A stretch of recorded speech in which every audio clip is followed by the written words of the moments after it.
To our beloved active Municipal Mayor, Dr.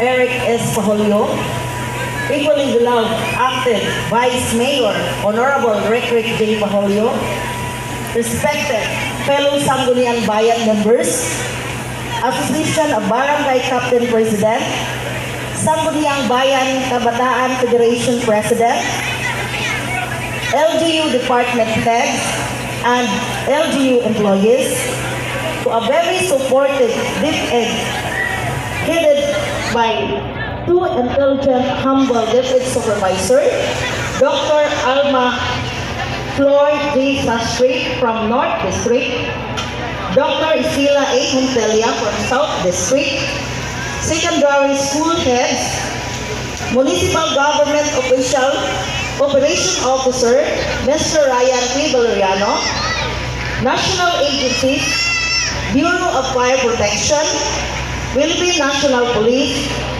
barangay officials, our parish priest, Reverend Father Dexter Siscon, ang atong Board of Judges karong gabihuna, mga masinabtanon, buutan o mapahigsanon nga matalumnon, friends, visitors, ladies and gentlemen, maayong gabi kanakong tanan and welcome sa atong cultural night. Tonight is a very special night kay in so many ways we have given a chance to celebrate this event after 2 years of COVID-19 pandemic. Thanks God. Tanawa ko no ang inyong mga palibot. Lingia, you look so beautiful, handsome, and lovable wearing our cultural attire. Tinuod na, dili. Magsigit ang ingani, o magsigit ang kagwapa. Diba?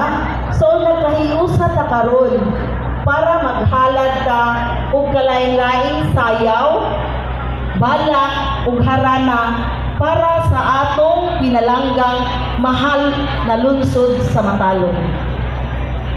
As the owner of this ordinance, Matalom Foundation Day, I'm very proud and happy and thankful that we are able to celebrate this milestone. Hopefully, magpadayoli and every year with God's grace and with all your support. Dili jud kinamo mahimo kung way suporta ninyong mga katawhan. Although my task is just to welcome you, but allow me to express my gratitude sa tanang naglihok nga successful ang atong 5 days founding day celebration with a theme, panaghiusa sa pagtinabangay, tulay sa pagkabot, sa tinuhang kalambuan o kaswagan ng atong yutang na tawhan. Again, daghang salamat kanatong tanan, and I welcome you all the cultural night, a night of talent and artistry. Thank you and good evening.